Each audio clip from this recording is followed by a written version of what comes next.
देवकी और वसुदेव कृष्ण को प्रेम कर रहे हैं, आलिंगन कर रहे हैं, और नंद बाबा को ऐसा लग रहा है कि इसमें वो मुझको थोड़ा सा अटेंशन नहीं दे पा रहे हैं। और ऐसे में अगर मैं ब्रज से बाहर रहूंगा, मैं वहां रहूंगा, तो कृष्ण कष्ट में आ जाएगा। क्यों?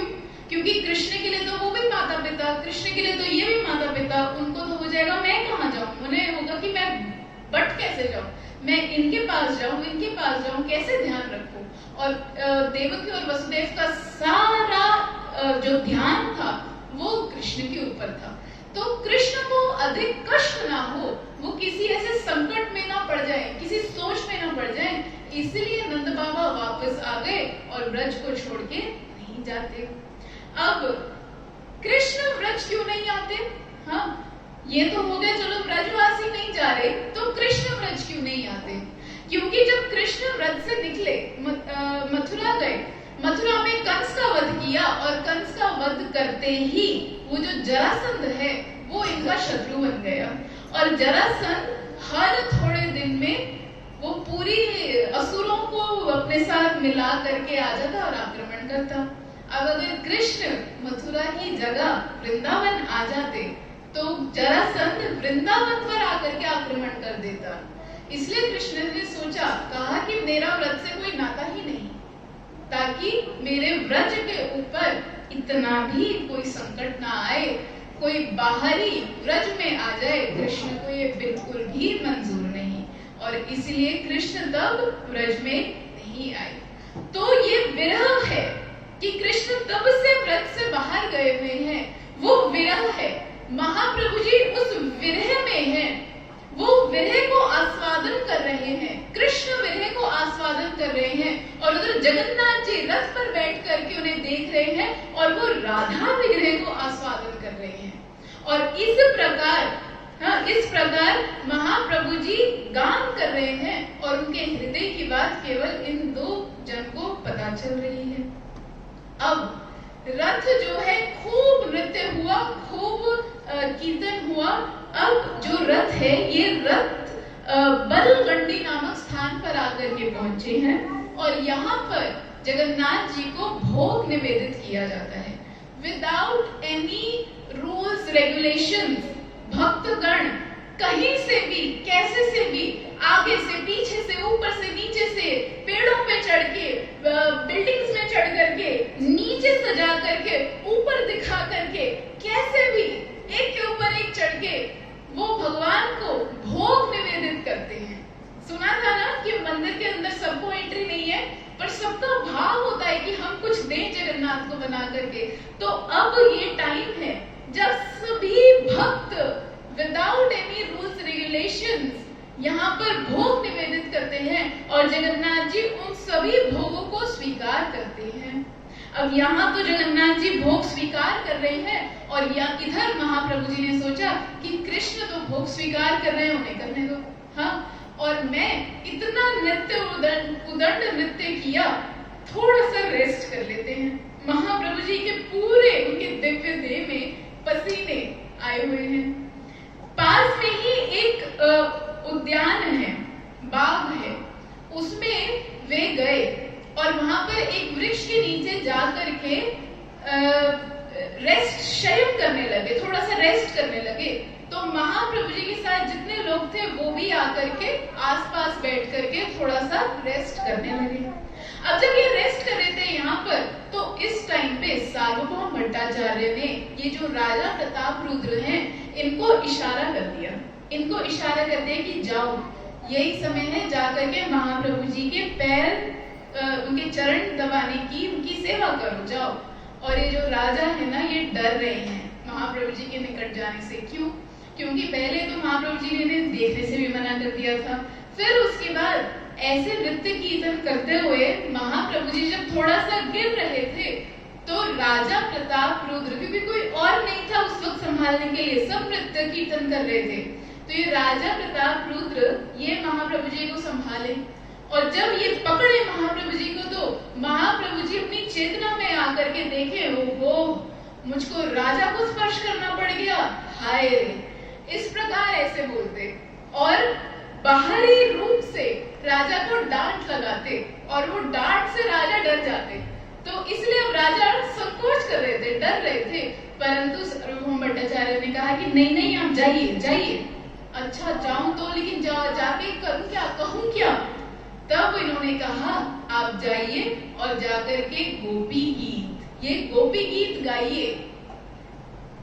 अब सार्वभौम भट्टाचार्य महाप्रभु जी के निकट आए, चरणों को स्पर्श किया और चरणों के स्पर्श करने के साथ साथ ही इससे पहले कि महाप्रभु जी कुछ बोल दे, हाँ, रास लीला श्लोक पढ़ी करे न स्तवन, अयतीते अधिक जयतीते दिखम अध्याय करे न पठन। हाँ, पाठ करने लगे क्या? जयतीते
का गान किया।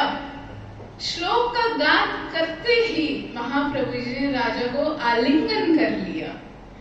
और इसका अर्थ क्या है जानते हैं? कह रही है, ये गोपियां कह रही है, गोपी गीत है जो भागवत में है।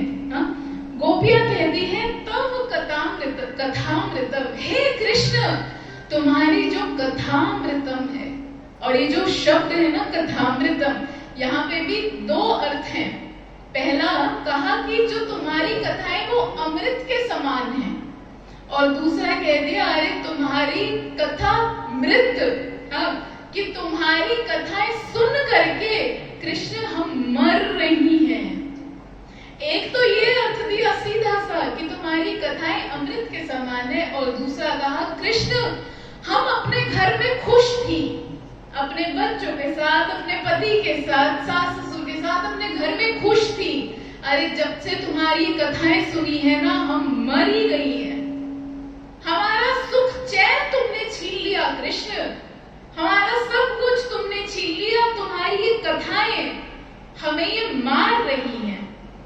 ये तुम्हारी कथाएं क्या सुन ली हमने, इन्होंने हमें जीते जी मार डाला कृष्ण। ये गोपियां इस प्रकार कह रही हैं। और फिर कहते हैं तप्त जीवनम, अरे जो जीव है ये तापित है। तुम्हारी कथाएं ऐसी हैं कि इस संसार में कष्ट भोगते हुए जीव, तापित जीव, उनको अमृत जैसा प्रदान देने वाली तुम्हारी ये कथाएं हैं। उन तापित जीवों को शांत करने वाली, जीवन दान देने वाली तुम्हारी कथाएं हैं। फिर कहा कवि भिड़ितम, कि बड़े बड़े कवि व्यासदेव जी, शुकदेव गोस्वामी, बड़े बड़े कवि तुम्हारी इन कथाओं को कहते हैं। और कल्मष आपहम, तुम्हारी कथाएं कैसी हैं कृष्ण? जीवन में जितने कल्मष हैं उनको नष्ट कर देने वाली तुम्हारी कथाएं। फिर कहा श्रवण मंगलम, अरे तुम्हारी कथाएं ऐसी कि सुनने मात्र से जीवन में मंगल उदित हो जाता है। और श्रीमद आततम, श्री का अर्थ है कि जो भगवान की कथाओं को सुनता है, श्री माने सौभाग्य, श्री माने सौंदर्य, श्री माने ज्ञान, श्री माने धन, श्री माने संपत्ति, उसको ये सभी वस्तुएं प्राप्त होती हैं। और कहा भूवि क्रीडन्ति ते भूरिदा